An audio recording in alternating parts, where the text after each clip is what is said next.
Assalamualaikum warahmatullahi wabarakatuh. Di sini kami dari kelompok 1 yang beranggotakan Abu Bakar, Aura Cinta, Sinta Dwi Risdiana, dan Anggi Mira akan memaparkan materi tentang konsumsi.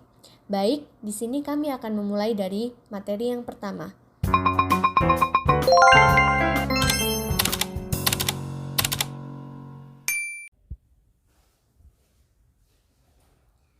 Assalamualaikum warahmatullahi wabarakatuh. Perkenalkan, nama saya Sinta Dwi Risdiana, NPM 222-010-83030. Di sini saya akan menerangkan tentang pengertian konsumsi. Konsumsi adalah suatu kegiatan manusia mengurangi atau menghabiskan nilai guna suatu barang atau jasa untuk memenuhi kebutuhan, baik secara berangsur-angsur maupun sekaligus. Konsumsi memiliki kedudukan yang besar dalam setiap perekonomian, karena tiada kehidupan bagi manusia tanpa konsumsi. Dalam sistem perekonomian, konsumsi memainkan peran penting. Adanya konsumsi akan mendorong terjadinya produksi dan distribusi. Dengan demikian, akan menggerakkan roda perekonomian. Konsumsi dalam perekonomian Islam bukan semata-mata mengurangi atau menghabiskan nilai guna suatu barang untuk memenuhi kebutuhan baik secara berangsur-angsur maupun sekaligus. Namun lebih dari hal tersebut, konsumsi diatur oleh ketentuan-ketentuan yang berlaku dalam agama Islam, yaitu Al-Quran dan Hadis. Selain itu, ada pula ijma ulama, qiyas, dan lain-lainnya. Konsumsi dibolehkan, diantaranya adalah konsumsi yang halal, tidak haram, baik, dan mempunyai faedah atau manfaat, serta mendapat ridha Allah Subhanahu wa Ta'ala.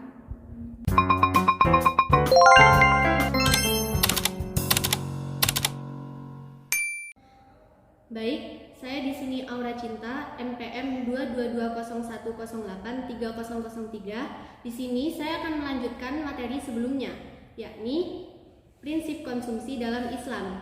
Nah, dalam hal konsumsi, Al-Quran memberi petunjuk yang sangat jelas dan mudah dipahami.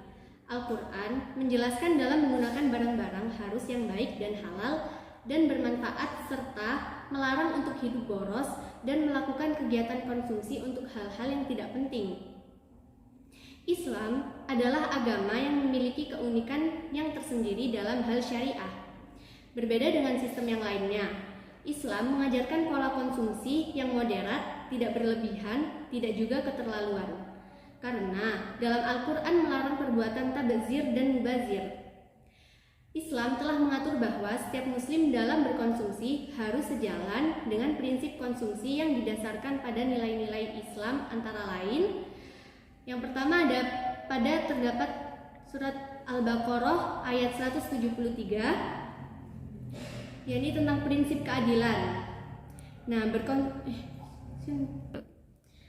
yang pertama ada prinsip keadilan yang terdapat di surat Al-Baqarah ayat 173. Nah, prinsip keadilan ini maksudnya berkonsumsi tidak boleh menimbulkan kezaliman, harus berada dalam koridor aturan atau hukum agama, serta menjunjung tinggi kepantasan atau kebaikan. Dalam Islam, makanan yang dilarang untuk dikonsumsi adalah darah, bangkai, daging babi, daging binatang yang ketika disembelih diserukan nama selain Allah Subhanahu wa Ta'ala.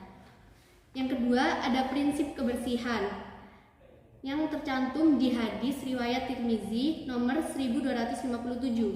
Di sini menjelaskan berkonsumsi harus dengan suatu baik atau cocok untuk dimakan, tidak kotor ataupun menjijikkan sehingga merusak selera. Oleh karena itu, tidak semua yang diperkenankan boleh dimakan dan diminum. Dalam semua keadaan atau setiap mengkonsumsi sesuatu harus baik atau cocok untuk dimakan, tidak mengandung riba, tidak kotor atau najis, dan tidak menjijikkan sehingga merusak selera. Prinsip ini juga bermakna bahwa makanan dan minuman yang akan dikonsumsi bukan hasil dari suap.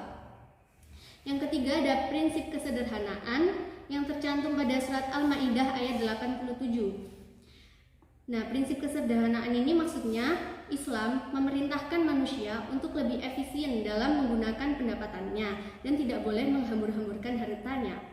Karena itu adalah perbuatan mubazir dan dapat merusak keseimbangan sosial, kesejahteraan, dan berakibat kepada kemiskinan.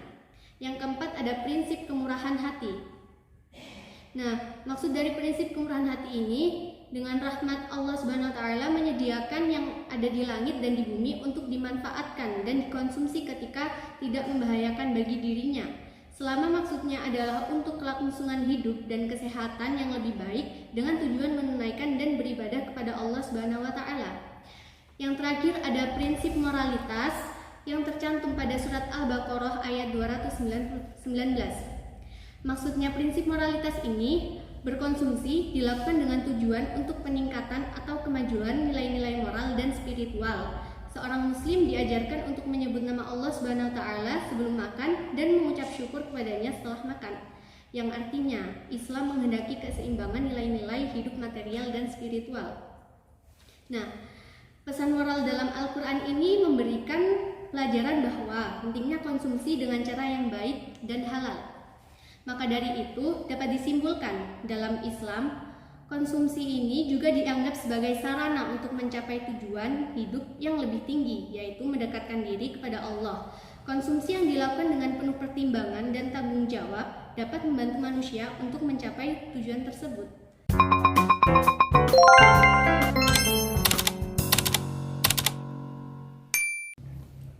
Assalamualaikum warahmatullahi wabarakatuh. Perkenalkan, nama saya Abu Bakar. NPM saya 22201083038. Di sini saya akan menjelaskan tujuan konsumsi. Tujuan konsumsi adalah untuk memenuhi kebutuhan manusia dan meningkatkan kesejahteraan hidup mereka. Tetapi dalam Islam, tujuan konsumsi tidak hanya sebatas memenuhi kebutuhan dan meningkatkan kesejahteraan hidup, tetapi juga sebagian ibadah dan sarana untuk mendekatkan diri kepada Allah Subhanahu wa taala.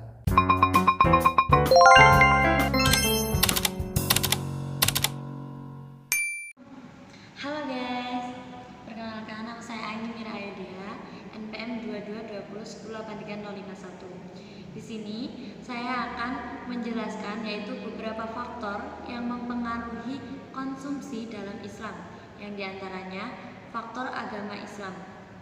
Yang pertama adalah faktor agama. Islam mengajarkan bahwa manusia harus hidup dengan mengikuti aturan-aturan Allah, termasuk dalam hal konsumsi. Oleh karena itu, faktor agama dapat mempengaruhi keputusan seseorang dalam melakukan konsumsi. Misalnya, memilih untuk membeli barang atau jasa yang halal dan menghindari barang atau jasa yang haram. Yang kedua yaitu faktor sosial. Konsumsi dalam Islam juga dipengaruhi oleh faktor sosial seperti keluarga, teman, lingkungan sosial. Seseorang dapat terpengaruh oleh lingkungan sosialnya dalam melakukan konsumsi, seperti mengikuti gaya hidup atau tren yang sedang populer untuk saat ini. Yang ketiga yaitu faktor ekonomi, yaitu kondisi ekonomi dan situasi keuangan seseorang juga dapat mempengaruhi konsumsi.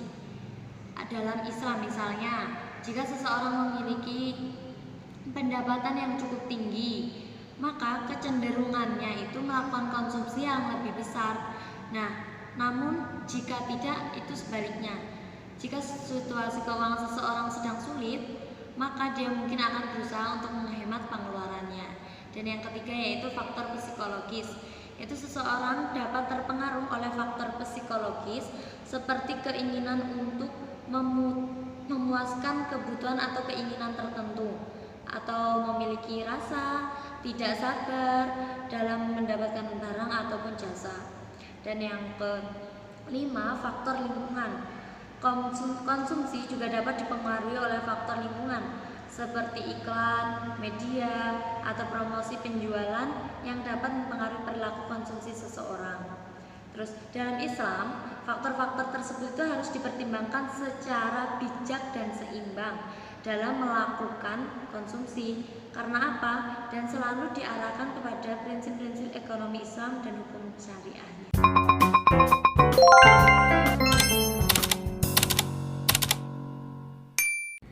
Baik, saya akan melanjutkan materi sebelumnya yang di sini berjudul dengan motif konsumsi dalam Islam. Dalam Islam, konsumsi atau pengeluaran memiliki motif atau tujuan yang sesuai dengan prinsip-prinsip agama. Beberapa motif konsumsi dalam Islam antara lain: 1. Motif untuk memenuhi kebutuhan dasar. Dalam hal ini, kebutuhan dasar manusia adalah seperti makanan, sandang, papan yang merupakan prioritas utama dalam konsumsi dalam Islam. Dalam memenuhi kebutuhan dasar tersebut harus dilakukan dengan cara yang halal dan sesuai dengan ajaran Islam. Motif yang kedua adalah motif untuk memenuhi kebutuhan sosial. Konsumsi dalam Islam juga diarahkan untuk memenuhi kebutuhan tersebut seperti membeli hadiah atau memberi sedekah. Tindakan tersebut dianggap sebagai bentuk kebijakan dan dapat memberikan manfaat kepada orang lain. Yang ketiga ada motif untuk memperbaiki kualitas hidup.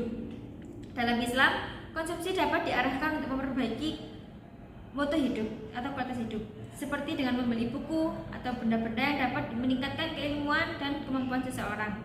Yang keempat adalah motif untuk berinvestasi. Islam mendorong umatnya untuk berinvestasi dengan cara yang halal. Oleh karena itu, konsumsi dapat diarahkan untuk membeli barang yang dapat dijadikan aset atau investasi. Yang kelima, motif untuk memperoleh kebahagiaan dunia dan akhirat. Konsumsi dalam Islam juga diarahkan untuk mendapatkan kebahagiaan dunia dan akhirat, misalnya dengan membeli benda-benda yang dapat memperkuat iman dan mempererat hubungan kepada Allah, contohnya tasbih. Dalam keseluruhan motif konsumsi tersebut dalam Islam, untuk memenuhi kebutuhan dasar, memperbaiki kualitas hidup, berinvestasi, dan mencari kebahagiaan dunia akhirat dengan cara yang halal dan sesuai dengan ajaran Islam. Baik, selesai sudah materi yang telah kami paparkan. Semoga apa yang kami sampaikan bisa berguna untuk kami dan teman-teman. Sebelum video ini berakhir, kami kelompok 1 ingin menyampaikan terima kasih atas atensi teman-teman selama pemaparan materi kami. Semoga materi ini bisa berguna bagi kita semua. Dan mohon maaf apabila ada kesalahan kata dari kami. Wassalamualaikum warahmatullahi wabarakatuh.